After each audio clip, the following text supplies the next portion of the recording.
aqui para apresentar uma janela.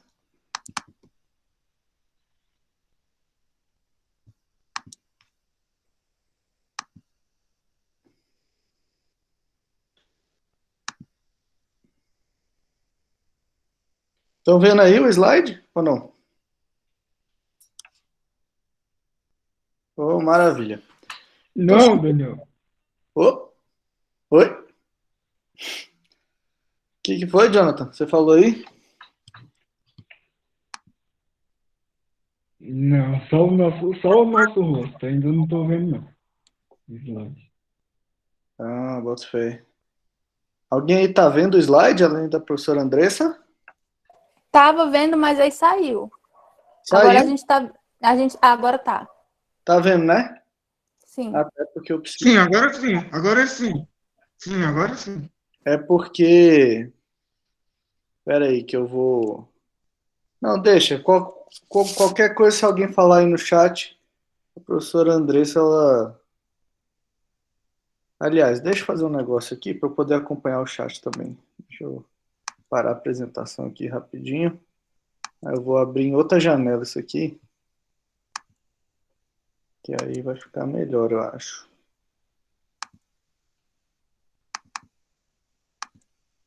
Que aí eu posso apresentar e olhar o chat ao mesmo tempo. Estão vendo? Vamos ver. Estão vendo aí? Agora também? Maravilha.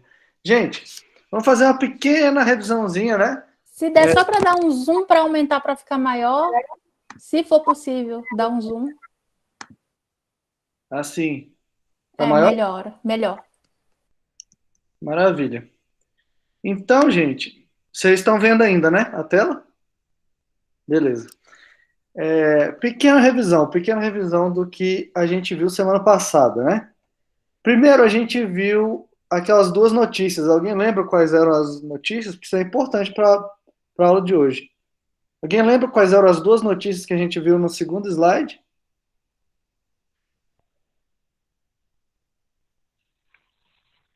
Que era sobre hospital de leitos.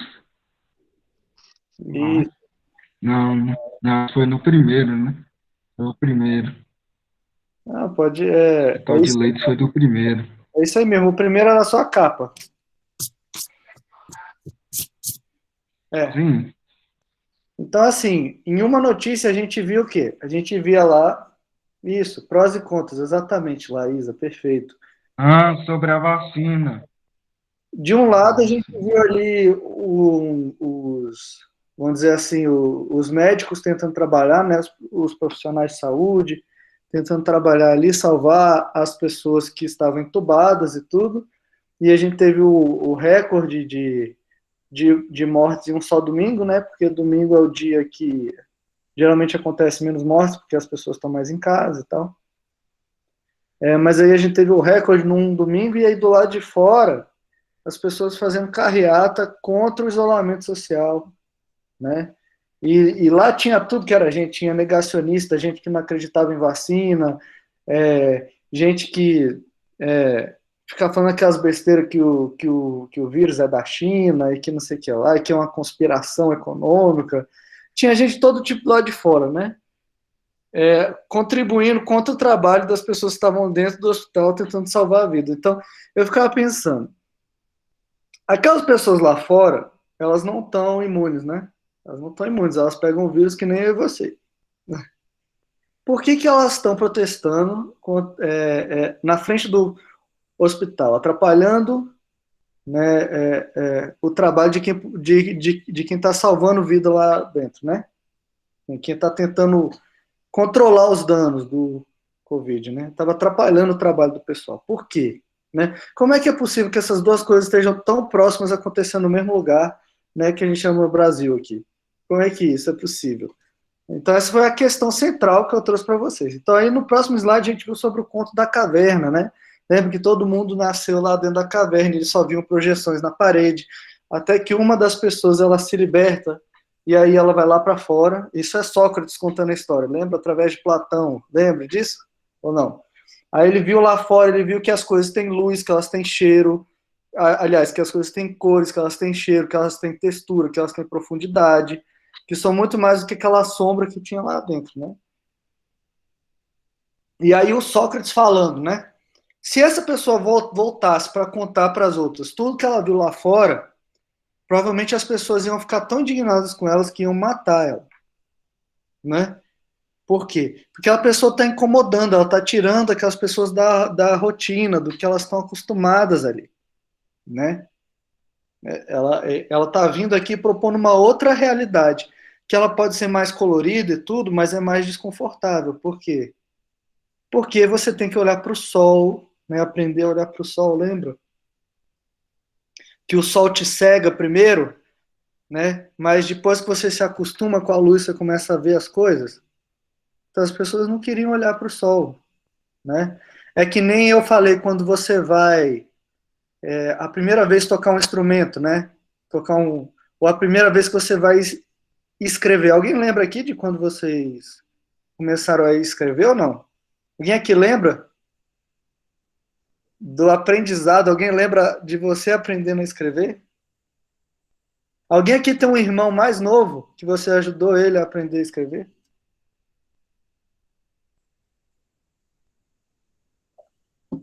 Foi muito difícil, não foi, Marcelo? Larissa aí falando, a Camila. É isso mesmo. Porque a primeira vez que você tem contato com o conhecimento, ele parece impossível. Até você começar a entender o que está acontecendo, tudo que está acontecendo ali parece impossível. Então, é isso que o Sócrates está querendo dizer com com o sujeito saindo da caverna e tendo que se acostumar com a luz, né? Ele fica ali uma semana só para o olho dele tentar conseguir ver as coisas, porque o conhecimento demanda esforço, né? E aquelas pessoas não queriam sair da zona de conforto, né? Então, gente, essa ideia entre saber chegar mais próximo da verdade e chegar mais próximo do conforto cria um conflito, né? Entre experiência e evidência, entre experiência e realidade, entre experiência e ciência, entre senso comum e ciência. O que é o senso comum? O senso comum é todo conhecimento que você aprende convivendo com outras pessoas. Que nem eu falei, ó, para você ter esse tipo de conhecimento, só basta você conviver. Então, por exemplo, eu dei na aula passada e na retrasada o exemplo da manga com leite, né? Não existe nenhuma evidência que manga com leite faz mal, que vai te matar e tal. Só que porque você conviveu com várias pessoas que não comem manga com leite, você acha, né, que não pode comer. Muita gente acha que não pode comer, né? E até gente como eu, que sabe às vezes que pode comer, né, às vezes se sente desconfortável, porque aprendeu desde pequeno que não pode, né? E por aí vai. Então, gente, o nome disso, né, que aí a gente já veio para essa teoria aqui do Francis Bacon. Vocês estão vendo o slide aí, pessoal? Estão vendo, né? Ele sumiu para mim aqui.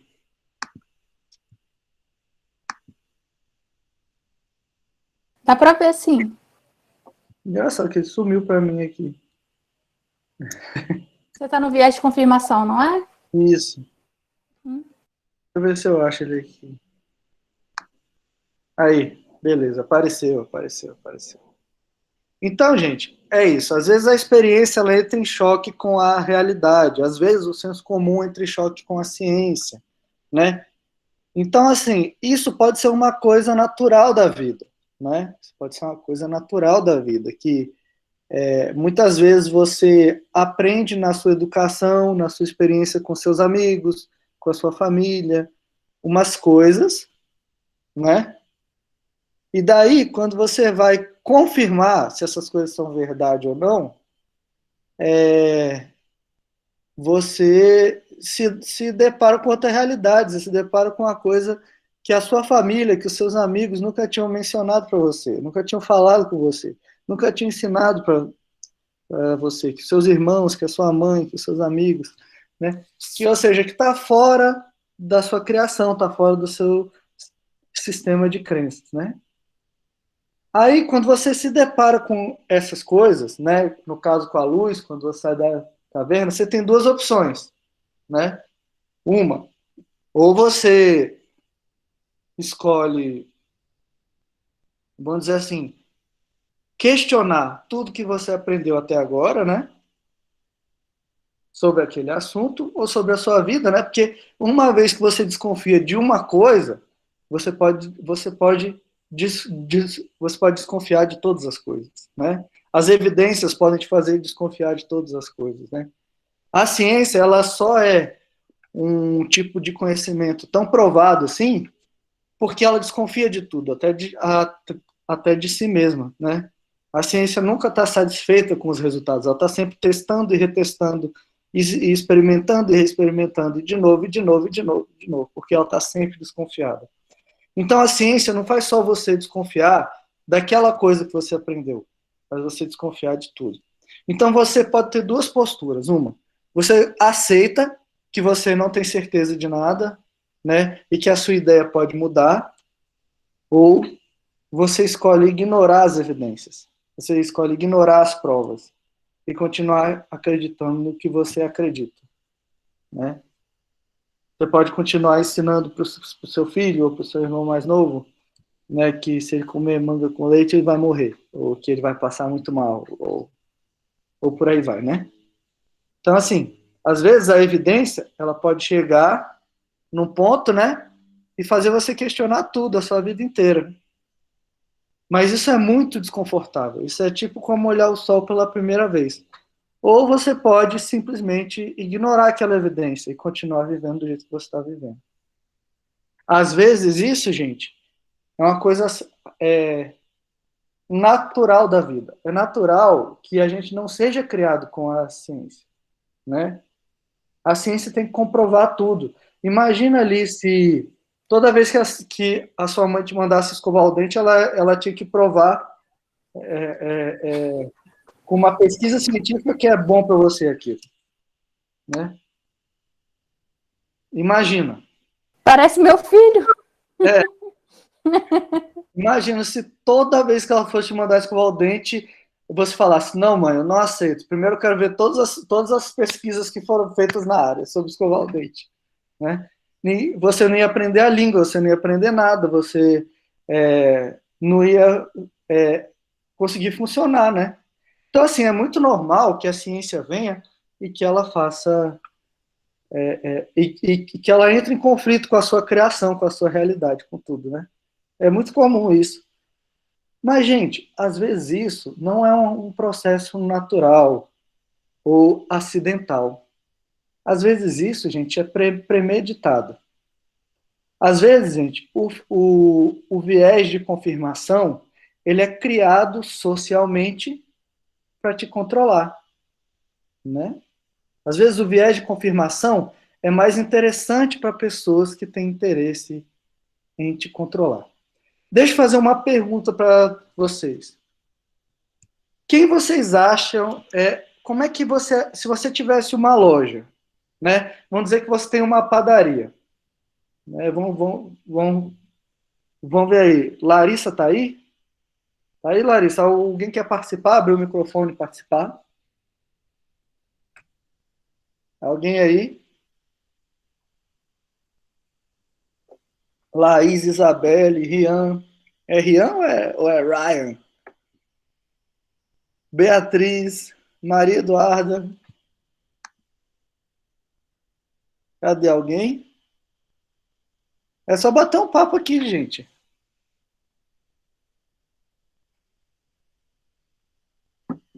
Pergunte para mim. Pergunta.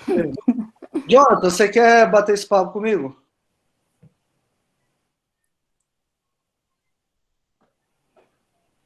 Sim, claro.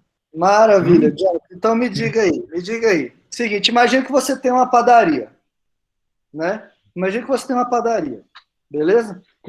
Certo. Uhum. Né? Aí, Correto. cara, Uhum.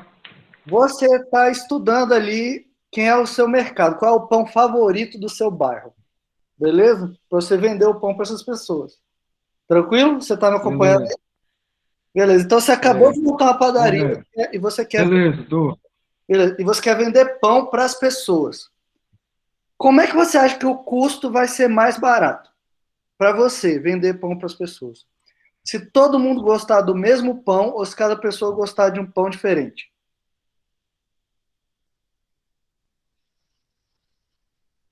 O que vai ser mais barato para Acho que você gostar fazer? do pão diferente.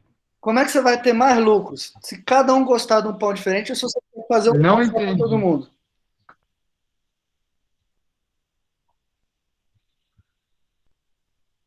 Ai, meu Deus do céu, deixa eu pensar Me, aqui. me fala uma coisa, o que é mais fácil? Você aprender Ah, uma eu. receita de pão ou você aprender 15 receitas de pão, de pão diferentes para você vender? O que é mais fácil? Aprender uma ou aprender 15?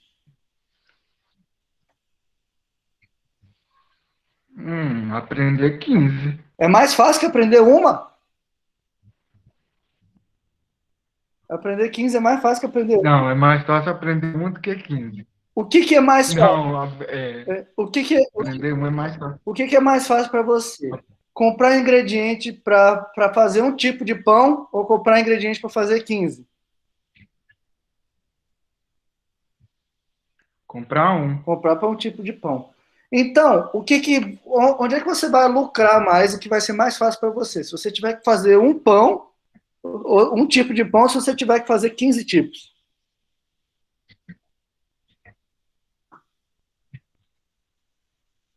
Vou lucrar? É. Ai, não sei. Se fazer um tipo é mais fácil que aprender a fazer 15. Se comprar ingrediente para um, é mais fácil que comprar ingrediente para 15. Você fabricar um tipo de pão vai ser muito mais fácil, né, do que fabricar 15. E aí você vai ter mais lucro, né? Por quê?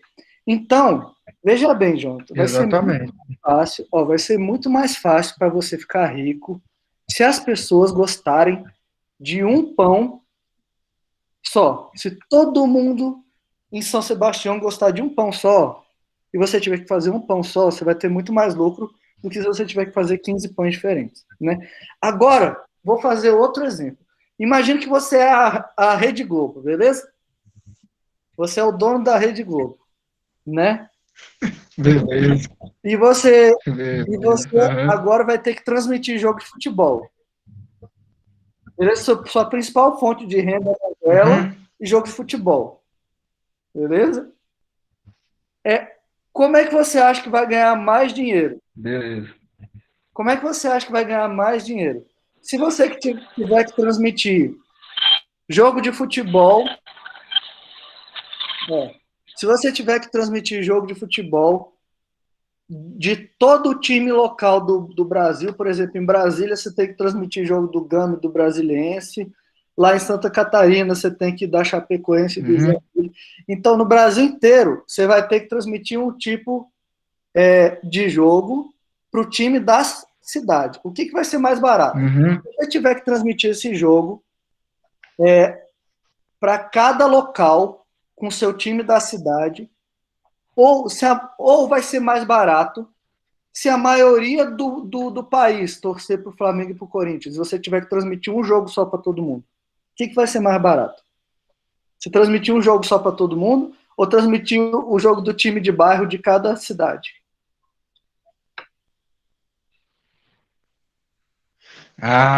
Transmitir para todo mundo. Exatamente. Então, o que é mais interessante para quem está fabricando o produto?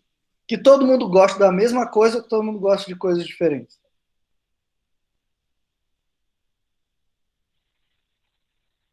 Uhum. Que todo mundo gosta da mesma coisa. Isso vai ser melhor. Transmitiu. Que gosta. É muito melhor para a Rede Globo, que a maioria dos brasileiros torçam para Flamengo, Corinthians e os times da primeira divisão, que você torça para o time que tem o estádio do outro lado da rua da sua casa, né? Melhor você lá no Nordeste torcer para um time do Rio de Janeiro, para a Rede Globo. Por quê? Porque eles vão ter que transmitir um jogo só para a maioria das pessoas. Então, veja bem, é interessante para quem está vendendo coisa para você que você tenha um viés de confirmação, né? Que você não queira sair da sua zona de conforto. E mais, é interessante que você pense parecido com as pessoas que estão à sua volta, porque vai ser mais fácil vender coisa para você. Beleza? Dito isso, gente, a gente está Beleza. numa atual situação aqui, que é o seguinte: os nossos gostos, eles não são independentes, né, do meio que a gente vive. As nossas convicções, os nossos valores, o nosso pensamento, ele não é independente do meio que a gente vive, né? Por quê? Porque a gente sempre está ligado a esses meios de comunicação aqui, as redes sociais, beleza? Se eu fosse dar essa aula aqui nos anos 90, né, para quando, ou no início dos anos 2000, quando eu e a Andressa a gente estava no ensino médio, eu ia estar falando aqui para vocês muito mais de jornal e de revista e de televisão, né? Mas já que a gente está na era das redes sociais, né, tudo mudou completamente. Isso aqui é uma nova forma de controlar a nossa vida. É uma nova forma da gente de fazer pessoas pensarem parecidas umas com as outras, certo? Por quê? Porque antes era um jornal nacional, né, por exemplo, da Rede Globo, que passava notícia para 40 milhões de pessoas, né? Então, um noticiário de uma rede de TV tinha o poder assim de mandar uma mensagem para milhões e milhões de pessoas ao mesmo tempo, né? Mas ao mesmo tempo, esse jornal ele não conseguia passar essa mensagem para todo mundo, né? Por quê? Porque pessoas em situações diferentes entendiam aquela mensagem de um jeito diferente, né? Então, se você está vendo o Jornal Nacional lá no Nordeste, você não vai acreditar na notícia, você não vai interpretar a notícia do mesmo jeito de quem vê o Jornal Nacional no Sul, ou aqui em Brasília, né, ou em São Paulo. Cada lugar ali a percepção vai ser diferente. Então, assim, uma rede de TV tinha controle sobre a nossa vida nos anos 90? Tinha. Eles eles decidiram a eleição para presidente e tudo. Eles tinham muito poder, mas eles não tinham tanto poder quanto tem hoje as redes sociais. Por que eles não tinham tanto poder? Porque a rede social, ela cria uma mensagem que é personalizada para você. O que eu quero dizer com isso? Alguém faz ideia do que eu quero dizer com isso? Que as redes sociais criam uma mensagem especificamente para você? Que não é a mesma notícia que você recebe, é a mesma notícia de uma pessoa que não gosta das mesmas coisas que você, que mora em outra cidade, não é a mesma notícia que eles recebem. Cada um recebe uma notícia personalizada. O que isso quer dizer? Alguém sabe, gente? Que eles se organizam de acordo com o seu interesse. Eles acham, tipo, você pesquisa muito uma coisa, e aí eles falam, olha isso, ela pesquisou essa coisa, eu acho que se eu mandar isso aqui, ela vai gostar mais. Então, ela já exclui a outra opinião, que talvez ela não gostaria, e já deleta e fala, não, você vai ver só isso. Você vai ver isso porque meu algoritmo aqui está dizendo que você gosta. E você ainda não tem nenhuma possibilidade de ver outra coisa, porque ele determina que você tem que ver aquilo que você sempre está vendo. Sempre você tem a opção de ver. Exato, Marcela, exato. É o tal do algoritmo. Ou seja, a rede social ela é programada, né, para que você veja produtos que têm a ver com o seu perfil de consumidor. Eles têm acesso aos seus dados, eles têm acesso ao que você gosta, o que você não gosta, eles têm acesso com o que você curte, o que você não curte, e eles vão traçando um padrão personalizado e vão criando uma bolha, que chega num ponto que uma pessoa que posta uma coisa que você não gosta, às vezes aquela coisa nem aparece para você, né? E se aparece, te incomoda de um jeito, te tira da zona de conforto de um jeito, que às vezes você até exclui a pessoa, né? Ele te condiciona, né, para que ele te condiciona para que você esteja confortável o tempo todo em comprar, você esteja confortável o tempo todo em conviver, né? Ou seja, eu não sei se isso já aconteceu com vocês, mas outro dia eu estava falando no celular, nossa, eu estou precisando comprar uma camisa. Eu falei isso perto do celular, eu não escrevi isso em rede social nenhuma.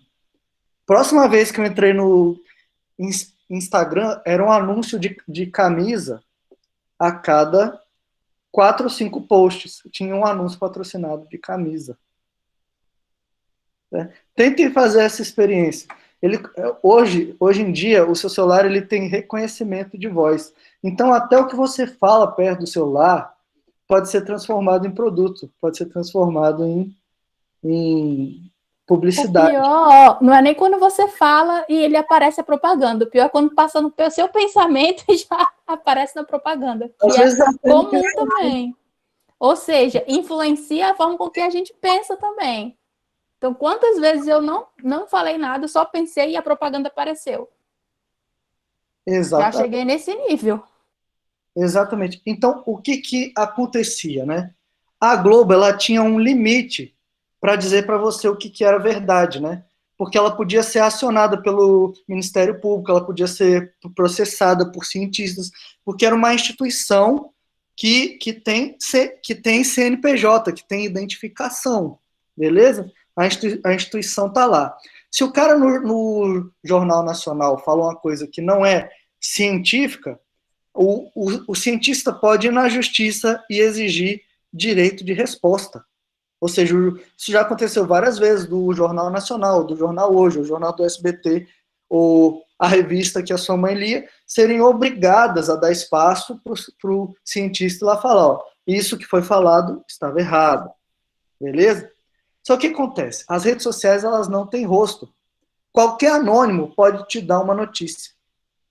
E aí, o que acontece? As redes sociais prefiram que pessoas que são parecidas no seu perfil de consumidor, pessoas que comprem coisas parecidas, convivam. Porque quanto mais elas conviverem entre si, né, mais elas vão estar na mesma zona de compra. Mais elas vão estimular umas às outras a comprarem a mesma coisa. Pessoas que têm convicções, que têm valores parecidos. Então, o que acontece? Chega uma notícia falsa e aí todas aquelas pessoas à sua volta, que você está confortável de conviver com elas, começam a reproduzir a mesma notícia, né? Então você não tem só a validação da autoridade, que é o William Bonner ou o Jornal Nacional falando que uma coisa é verdade. Você tem a validação afetiva, que são pessoas que você está confortável e que você gosta ao seu lado, né, para confirmar aquela informação. E aí, quando chega o cientista de fora com os dados que ele pesquisou, ele não vai estar contrariando mais só o William Bonner ou a rede de TV ou o jornal que você lê. Você vai sentir como se fosse um ataque às pessoas que você gosta. Olha como é perverso, né? A verdade, em vez de parecer um questionamento da sua convicção, agora parece um ataque as pessoas que você gosta. Parece que as pessoas que você gosta e você está confortável em conviver com elas estão mentindo para você. Daí cria-se a famosa bolha. Você passa a acreditar muito mais e com muito mais força nas coisas que aquelas pessoas à sua volta estão falando, até por cima do que uma pessoa que pesquisou e que várias pessoas que pesquisaram aquele assunto estão discutindo. Né? Porque você se sente cada vez mais desconfortável quando a sua bolha é furada. Você sente como se fosse um ataque aos seus afetos, às pessoas que você gosta. Né? Aquela bolha que foi criada à sua volta. Deixa eu passar aqui para o próximo slide. Vocês estão entendendo aí ou está muito complicado? Diga aí. Conrado chegou aí, ó, seja bem-vindo, Conrado. Estão entendendo? Não estão entendendo? Está mais ou menos? Tranquilo. Tá tranquilo. Ah, maravilha. Maravilha. Então vamos que vamos. Daniel, boa tarde. Boa tarde. Mantém aí, é porque aqui em casa, velho, a gente tá sem luz. E aí eu tô usando o restinho da bateria que eu ainda tenho aqui. Eu não sei até quanto tempo eu vou durar. Tá bom. Mas eu tô junto aqui com vocês, tá bom? Massa, massa. Pode participar aí, rapaz. Se quiser, enquanto seu celular tá Tá. funcionando. Mas fiquei muito feliz de voltar aqui, ver que muitos vieram novamente, tantos e alguns chegaram pela primeira vez, então sejam muito bem-vindos todos, tá bom? Apareçam aqui hoje, sexta-feira a gente se encontra mais uma vez. Semana que vem temos novas aulas, ou eu ou a Andressa, a gente vai estar preparando uma aula para vocês experimentarem também, para a gente ir se conhecendo, tá bom? Um beijo para todo mundo. Maravilha, maravilha. Gente, então aqui, ó. Vamos lá. Vamos passar aqui para o próximo slide. Então, gente, isso aqui é uma nova forma de controle social, né? Uma nova forma de homogeneização, né? De padronização das pessoas para criar indivíduos que estejam dispostos a comprar, né? Isso, gente, é aqui em 2021. Isso aqui não era nem a realidade quando eu, André e o Conrado, a gente tinha a idade de vocês. Isso aqui é uma coisa super nova, tá bom? Para vocês terem ideia, o YouTube o YouTube foi criado em 2005. Em 2005 eu já estava na UNB. Eu acho que o Conrado e o Andressa também, né? Sim, eu entrei em 2005. Pronto, então é um fenômeno super contemporâneo, entendeu? Assim, não tem nem 20 anos isso aqui, né? E já controla a nossa vida completamente. E gente, como que ele controla a nossa vida? Gente, eu vou acionar aqui um sociólogo que escreveu esse texto em 1902 para tentar explicar para a gente como é que isso funciona. Gente, o nome desse cara aqui é George Simmel. E eu fiquei de cara como a teoria do Simmel, ela serve, que ele escreveu em 1902, ela serve para a gente analisar a realidade de redes sociais que a gente está vivendo hoje e esse fenômeno dessas bolhas, né? De convivência, essas bolhas de consumo, né? Gente, para entender o Simmel, a gente tem que entender, gente, a diferença entre a vida no campo e a vida na cidade, né? E até a vida na cidade com celular e a vida na cidade sem celular. De tanto que, assim, o cara escreveu isso em 1902 e dá pra gente analisar uma vida com celular e sem celular através da teoria dele. Gente, eu não sei se vocês sabem, mas até a era moderna, a ascensão do capitalismo, a própria ideia de tempo era ligada à ideia de mudanças. A ideia de tempo nossa era ligada a modificações na natureza, né? Como é que a gente sabia que o tempo passava? A gente olhava o sol, né? Se mexendo no céu, a gente olhava o sol nascer, a gente olhava a noite evoluir, né? A noite evoluir para um manto mais escuro, para um manto menos escuro, dependendo da noite ser mais clara ou a noite ser mais escura. As pessoas tinham uma noção diferente, né? Da passagem do tempo, né? E de todas essas informações. O capitalismo ele tinha que transformar o tempo em unidades para poder transformar o trabalho das pessoas em produto, né? Não dá para ver pela mudança do tempo quanto tempo uma pessoa trabalhou para você, né? Não dá para ver pelo movimento do sol, né? Quanto tempo uma pessoa trabalhou para você. Você tem que saber, quando você é um empresário, você é um industrial, você tem que saber quanto que você vai produzir, certo? Você tem que saber o quanto que você vai produzir, né? Então você tem que saber quanto tempo aquela pessoa vai trabalhar para você e quanto valor, quanto produto ela vai criar, né? Então assim, começou a se criar esses pequenos compartimentos, essas pequenas caixinhas, né? Começaram a ser levadas, generalizadas para todo mundo, né? Que são os dias e as horas, né? Por quê? Para calcular quanto tempo que você passa trabalhando e quanto tempo que você passa descansando, né? Então, gente, começaram a surgir esses centros urbanos, que as pessoas mudavam para lá, né, para trabalhar. E aí, de repente, o tempo delas estava todo dentro desses pequenos compartimentos, né? Lá no campo, eles observavam a natureza o tempo todo. Lá dentro, eles passavam a vida inteira dentro de um lugar fechado, né, com um relógio dizendo para eles ali o que fazer. Então, gente, o primeiro outdoor que existiu assim para influenciar a sua vida, para controlar a sua vida, foi o relógio, né? Tem alguém aqui nessa sala que não se sente estressado com o horário? Existe alguém aqui na sala que não se sente estressado com o horário? Numa vida normal, que você tem que levantar para ir para a escola, você tem que... Hein, gente? Tem alguém aqui que é de boa, que nunca se estressou com o horário porque estava atrasado? Alguém aqui? Pergunta aí para mim quantos alarmes tem no meu celular. Quantos Só alarmes pra eu poder- do lado? Não vou responder, mas é mais que... Não é um número pequeno. Toda hora. Tararara, tararara. Então é isso, gente. A gente fica estressado o tempo inteiro olhando as horas, em ser produtivo, né? Em conseguir fazer uma coisa num determinado tempo, porque a gente foi condicionado desde pequeno, né? O que essa galera, esses industriais começaram a ver, né? Que controlava essa nova sociedade capitalista começaram a ver, né?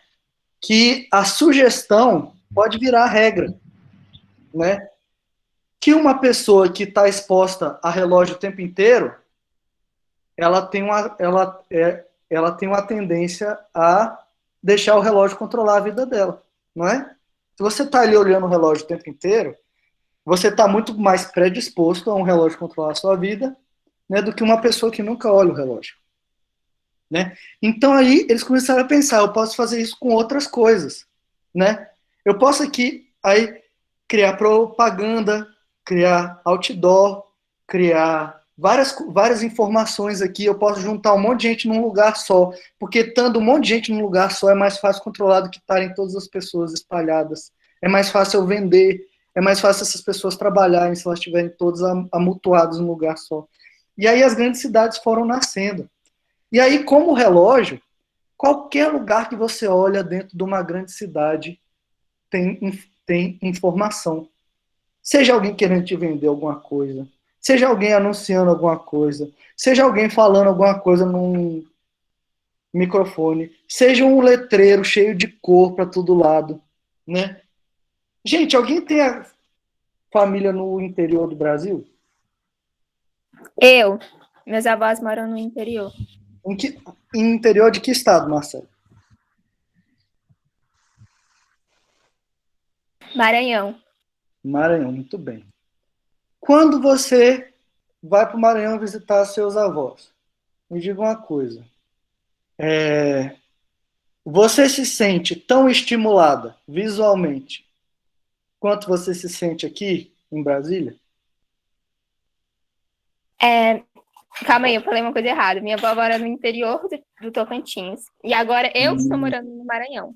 Não é interior aqui, mas é uma cidade menor do que Brasília, o que já diferencia um pouco. Quando você vai visitar seus avós lá no Tocantins, você acha que você se sente mais alerta ou menos alerta do que quando você vem para cá? Você acha que você fica mais estressado ou menos estressado do que no seu dia a dia aqui em Brasília? Diga Com aí. certeza lá eu fico menos estressada. Lá tem televisão e tal, mas, tipo, eu não assisto muito televisão. E antes não tinha internet. Agora já tem. Então eu não sei como que tá lá, mas da última vez que eu fui, que foi ano passado, foi, tipo, super de boa. Eu adorei, já tô querendo voltar. E aí eu falo, não vejo a hora de me aposentar. Nem comecei a trabalhar, mas já quero aposentar, vou lá morar com os avós, ficar na paz, observar, tomar banho de rio e acabou. Já quero minha vida de desestressação. Só não vou dizer que você está parecendo alguns professores na sala, os professores, porque está gravando. Gente, mas é isso. Por quê? Porque os centros urbanos, de alguns poucos séculos para cá, né, os centros urbanos de alguns poucos séculos para cá, eu dizia eu diria ali do século XIX, né? A gente está no século XXI. Ali, desde o século XIX até hoje, os centros urbanos são um fenômeno novo. Nunca na história da humanidade, né, foram criadas aglomerações de pessoas que vivem em volta de comprar e vender coisas. Né? Antigamente existiam até cidades grandes na antiguidade e tudo mais, mas elas tinham outras características, né? Por exemplo, eram entrepostos religiosos, né? Eram centros de navegação. Agora não, as pessoas se aglomeram para comprar e para vender coisas, e para produzir, e para trabalhar. Então, toda a vida dentro de um centro urbano está sendo controlada pelo relógio. É a pessoa produzindo, né? E quando ela está no seu tempo livre, ela está pensando em consumir. Quando ela está no trabalho, ela está pensando em produzir.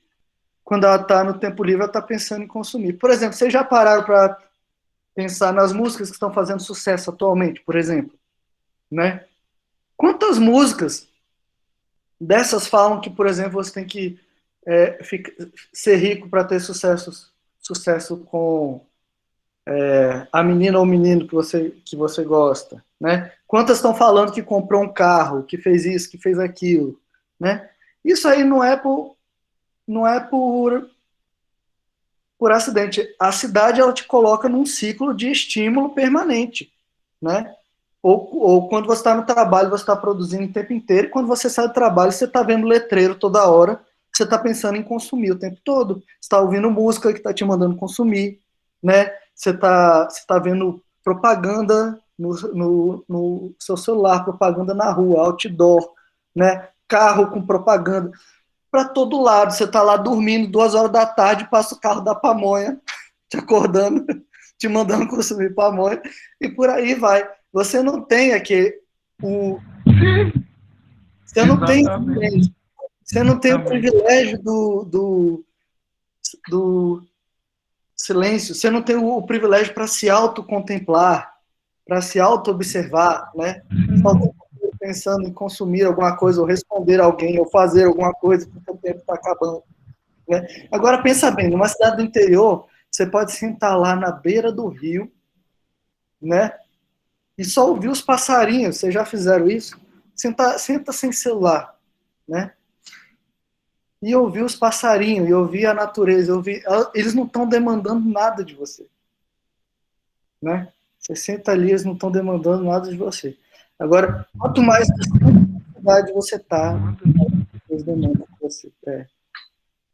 Então, gente, isso, gente, é o que o Simmel estava falando lá em 1902. Isso, o que significa a palavra embotamento? Alguém procura no Google aí? A palavra embotamento. Embotamento. Que nem está escrito aí no slide.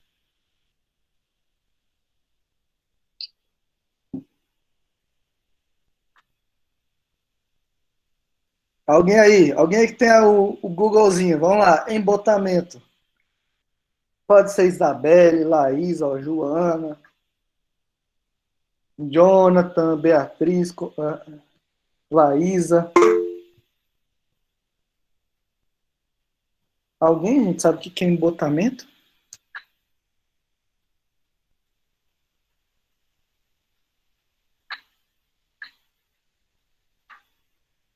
Sim, não?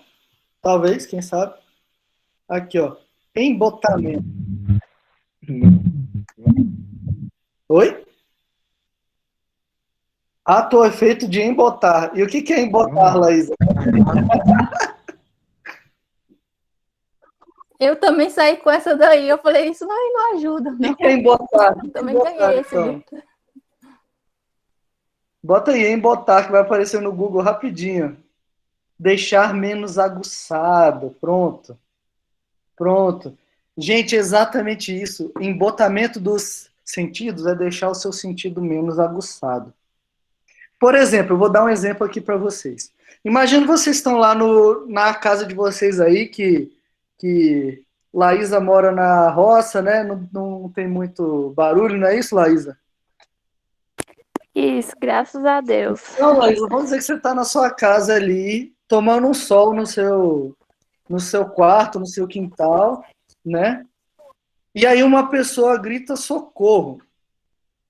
Você vai conseguir escutar a pessoa, não vai? Você vai ficar preocupado. Sim, Você vai mudar o seu comportamento para tentar ajudar, não vai? sim. Agora, gente, imagina que você está numa fábrica. Você está numa fábrica, com um monte de máquina funcionando, né? Ou você está numa rede de fast food dessa, cheia de gente conversando, né? E uma música tocando no fundo, né? E todo mundo comendo. Se uma pessoa pedir socorro lá fora, você vai ter a mesma probabilidade de responder do que como se você estivesse na sua casa? Com certeza não. Com certeza não. Por quê? Porque os seus sentidos, a sua percepção do mundo está sobrecarregada de informação. São cores para todo lado, é gente conversando, é música de fundo, é gente fazendo pedido, é alarme, né, que o pedido está pronto lá, e aí você não vai nem escutar o que a pessoa está falando. Agora mais.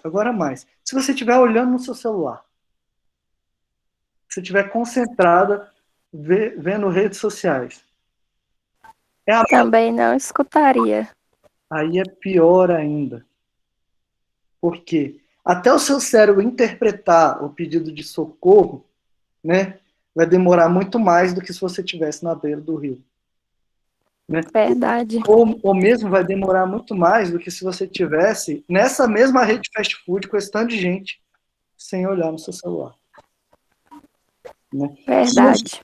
Então, o que é embotamento dos sentidos? Você vai perdendo a sensibilidade. Seu ouvido começa a ignorar barulhos. Seu olho começa a ignorar cores. Seu tato começa a ignorar sensações. Por quê? Porque você está sendo o tempo inteiro da sua vida estimulado com cores, com sensações e com barulhos. Então você não, seu cérebro não dá bola, mas ele não liga mais para certos estímulos, porque seu cérebro está sobrecarregado com mensagem, mandando você produzir e comprar coisa, tá sobrecarregado com barulho, está sobrecarregado com cores, está sobrecarregado com texturas. Seu cérebro está sobrecarregado de elementos. Logo assim, você não consegue perceber as pequenas coisas mais. Você não consegue perceber o mundo à sua volta como você perceberia se você estivesse na beira do lago. Isso, gente, é embotamento dos sentidos. Você perde a sua sensibilidade. Olha o cara falando aí, em 1902 isso, as cidades não eram nem próximas do que são hoje. Né? Então você vai perdendo a sua sensibilidade. E aí você vai ficando blasé. O que é blasé? É uma pessoa que não expressa emoções. Por quê? Expressar emoções, né, às vezes ajuda, atrapalha você quando você está produzindo. Expressar emoções, às vezes, atrapalha você quando você está vendendo. Né? Atrapalha você. Então, o que a sociedade faz? Imagina a cidade de hoje, exatamente, Andressa. Então, o que a cidade faz? Ela te enche de coisa para você estar sempre ocupada com o que ela quer que você se sinta ocupada. Né? E aí, você vai perdendo a sua sensibilidade para o mundo. Você já não fica mais tão feliz, você já não fica tão triste. Você fica no piloto automático. Você entra num piloto automático ali, ó. Alguém já viu aquele filme do Adam Sandler? Clique? Ou esse é velho também para vocês? Eu já vi mais de 10 vezes ou menos de 10 vezes? Esse mesmo. Você já viu, Liza? Eliza, Já, né? Liza, isso. Então, esse filme é assim, ele ganha um controle remoto que ele pode passar as partes, que ele fica no piloto automático, entendeu? Aí, quando ele vê, ele passou a vida inteira dele, porque ele trabalhando que nem ele trabalhava, consumindo que nem ele consumia, ele passava a maior parte da vida dele no piloto automático. Né? Isabelle, viu? A vaca no pasto. Isabelle também sabe do que eu tô falando aqui, né? Porque o final foi triste, nem foi tão triste, foi triste e depois ficou feliz, né? Mas não vamos dar spoiler não, pessoal. Então, gente, seguinte, veja bem, isso é embotamento dos sentidos. O que as redes sociais fizeram foi dar o controle do clique na sua mão. Aquele controle do clique não é fantasia, ele existe na verdade e chama celular. Por quê? Quem vai me dizer aqui que não faz isso? Toda vez que está acontecendo alguma coisa entediante, por exemplo, eu aposto que quem está entediado com essa aula está olhando no celular agora, nesse momento. Aposto. Eu tenho certeza absoluta que tem uma boa parcela de vocês que está olhando no celular nesse presente momento. Por quê? Qualquer coisa na sua vida que você tem que esperar, que você tem que é um pouco chato, entediante, né? O que é obrigação para você, você vai e recorre ao celular direto. Qualquer tempo livre que você tem, você recorre ao celular. Como se fosse para aquele tempo passar mais rápido. Você se entreter ali por 1, 2 segundos. Né? E aí você se perde no celular ali, quando você vê, passaram 2, 3 horas. Você perdeu a aula de sociologia inteira. Né? Você nem percebeu que a aula de sociologia acabou, porque passou horas e horas ali no celular. E como é que o celular faz isso com você, gente? Olhem o slide aqui. Saiu uma pesquisa recentemente, tá aí os créditos da pesquisa na bibliografia da apresentação, que você já tem, né? Que o que acontece? Existem certos hormônios que são relacionados à felicidade, que a gente chama, né?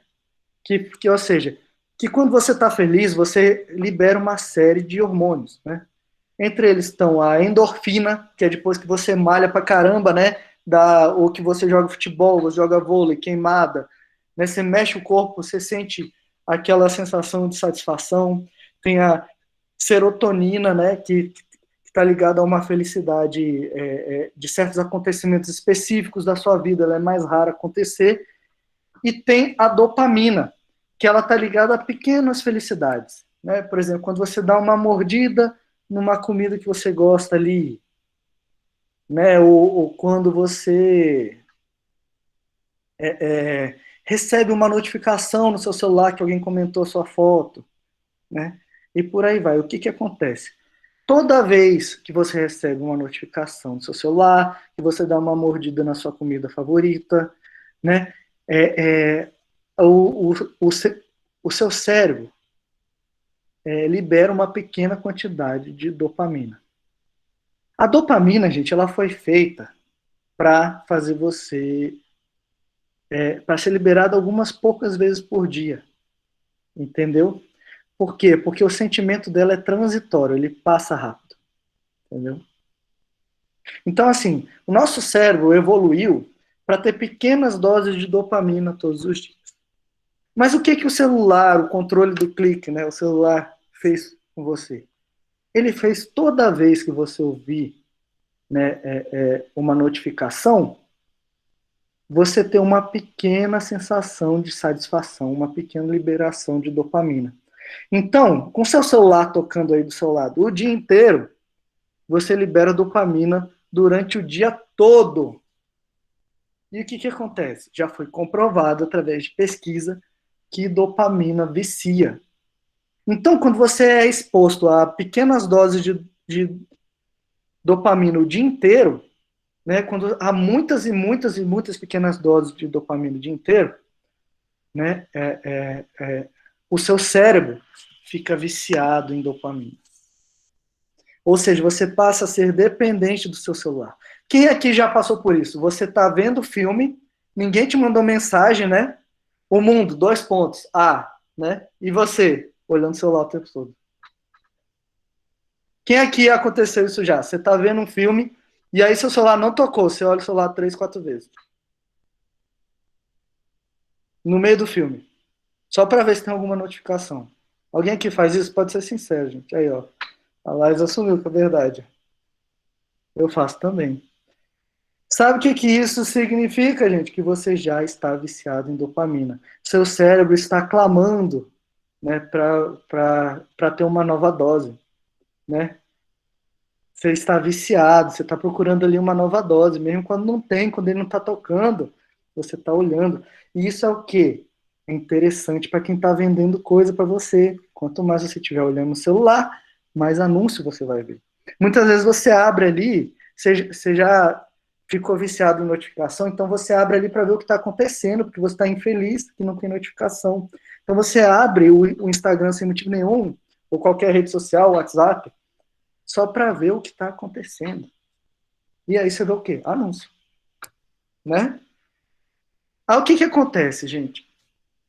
Quando você fica viciado em liberar dopamina no seu cérebro, né, liberando pequenas doses várias e várias e várias e várias vezes por dia, além de ficar viciado, né, o seu cérebro ele fica dependente de dopamina.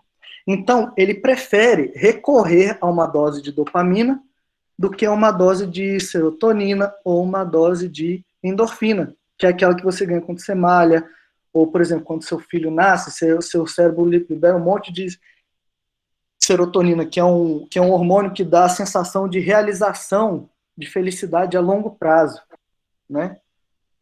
Por exemplo, hoje em dia, o seu cérebro, em vez de se apegar a se sentir realizado com aquela liberação de endorfina quando você malha, ou de serotonina quando seu filho nasce, ou quando você passa no vestibular, por exemplo, ele fica tenso para voltar a ter pequenos estímulos de dopamina de novo.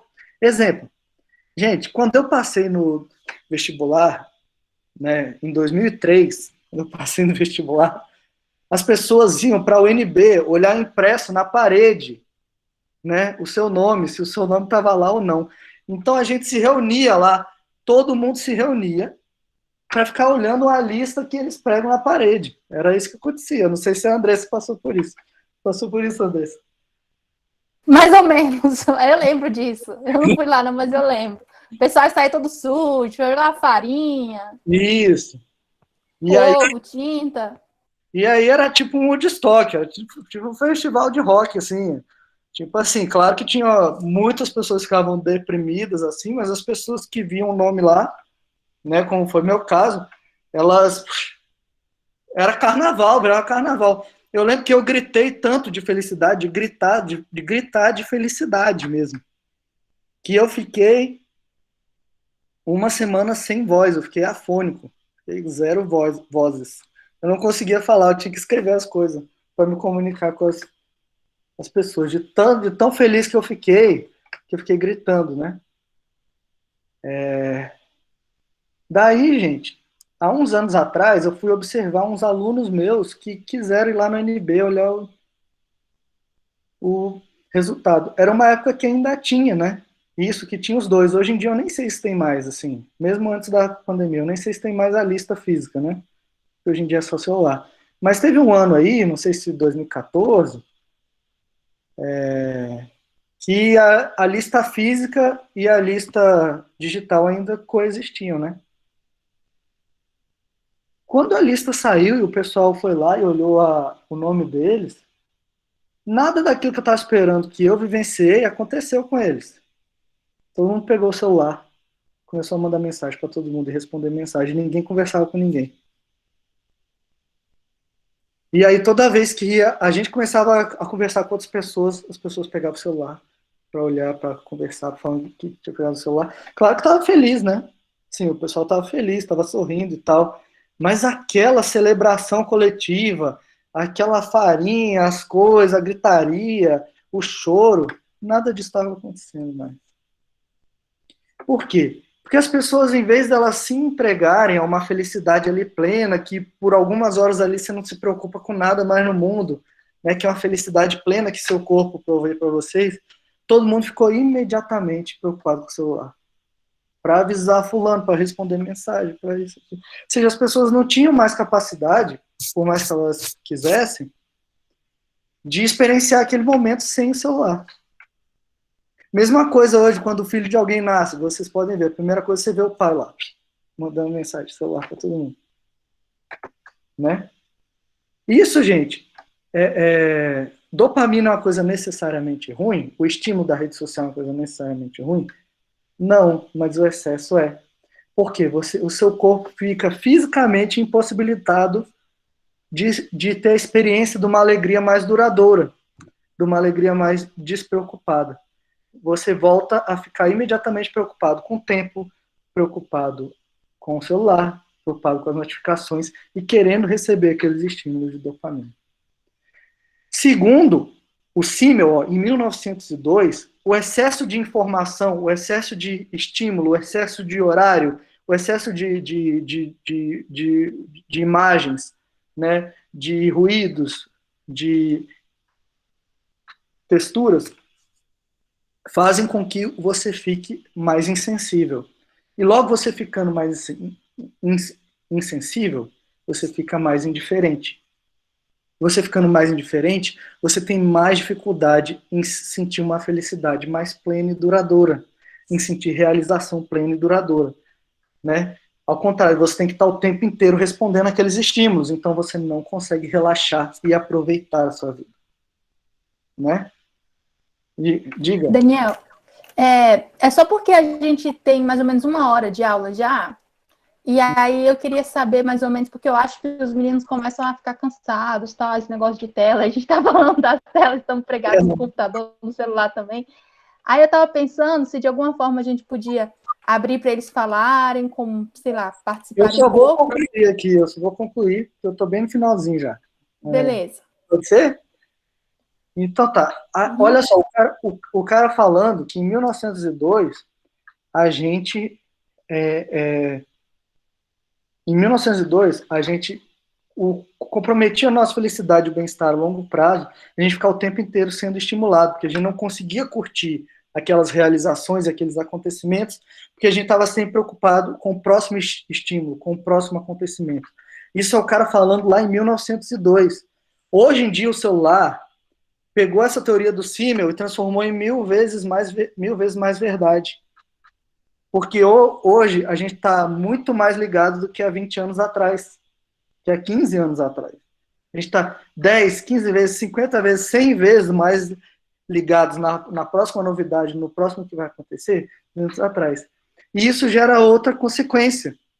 A gente tende a ouvir muito mais o que está sendo falado no celular, com o nosso círculo, a prestar atenção do que está sendo dito no celular, com o logaritmo que condiciona a nossa vida, do que com pessoas que estão próximas de nós, que estão na mesma sala que nós, que estão no mesmo bairro, que estão na mesma cidade.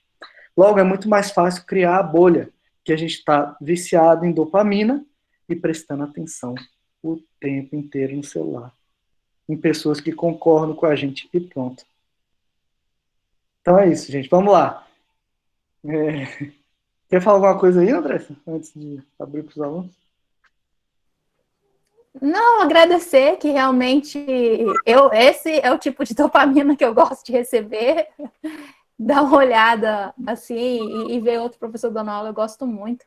E enquanto você falava, me fez lembrar uma notícia, uma reportagem que eu recebi pela rede social essa semana e que é muito triste, muito triste mesmo. E tem a ver com aquela primeira notícia que você compartilhou lá, né? Dizia, depois eu vou ver se eu acho, se eu resgato em algum lugar onde está esse negócio e compartilho com os estudantes. Mas era notícia de uma comunidade indígena no Mato Grosso, em Dourados, que estava rejeitando a vacina, eles não queriam tomar vacina, e aí a reportagem explicava que eles não queriam tomar vacina porque eles tinham dificuldade de acesso a informações de confiáveis, né? Eles, por causa do plano de dados, só recebem informação do WhatsApp e não sei se era Instagram ou alguma coisa assim, né? E aí, nesses canais, a informação que circula é essa informação fake news, a informação enviesada, e aí detalhava o tipo de informação que eles recebiam, que era totalmente errado, né? Do tipo, uma das informações falsas que circulava entre as comunidades indígenas é que uma outra comunidade indígena no Xingu tinha tomado vacina e todo mundo tinha morrido. Sendo que é uma grande mentira, né? E aí essas pessoas estavam recebendo... E aí lembrei isso que a Marcela falou na aula passada, nessa questão da confiança. Você recebe uma informação de uma pessoa que você confia e aí você acredita. E aí me fez pensar de como que no mundo que a gente está, mesmo num lugar que a gente poderia pensar que não é urbano, que não é, que você não está recebendo esse tanto de estímulo, que supostamente você está mais conectado com a natureza, com o meio ambiente, desconectado do tempo, isso não é uma questão somente, na atualidade, de cidade rural. ou urbano e indígena, versus essas dicotomias, de certa forma, têm ido por terra, infelizmente, nessas bolhas de desinformação e que de serviço, né? Imagina, que responsabilidade ética, moral uma pessoa tem de compartilhar uma mentira deslavada dessa, de que uma comunidade indígena inteira tomou vacina e morreu, para fazer medo no outro. E ele já tem medo do governo, né? Imagina chegar com uma bomba dessa. Eles já não confiam em quem vem de fora, né? Aquela que não é da sem aldeia. contar os outros detalhes da notícia que eu nem falei, porque são mais polêmicas ainda, e eu não quero entrar na parte mais polêmica. Tinha coisa mais polêmica ainda que foi dito. Assim, é muito feio essa questão de como que a desinformação gera... E essa coisa também da gente ficar insensível, né? A gente escuta assim, não sei quantas pessoas morreram. Não conheço, não sei quem é, tá tudo bem. Então, você ficar insensível com a dor do outro é uma coisa triste. É o embotamento dos sentidos, né? Exatamente o que o senhor falava. E o celular trouxe o meio urbano para a palma da mão das pessoas. Então, eles podem exercer, é possível exercer o tipo de controle que se faz dentro do meio urbano através do celular com qualquer pessoa em qualquer lugar, né? É bizarro mesmo. Então a gente tem que ficar ligado para isso, assim, né? A gente tem que ficar ligado para isso.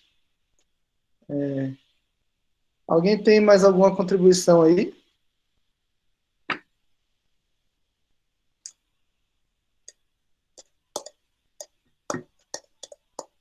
Ó, Laisa, Maria Eduarda, Beatriz. Bem-vindo, Rony.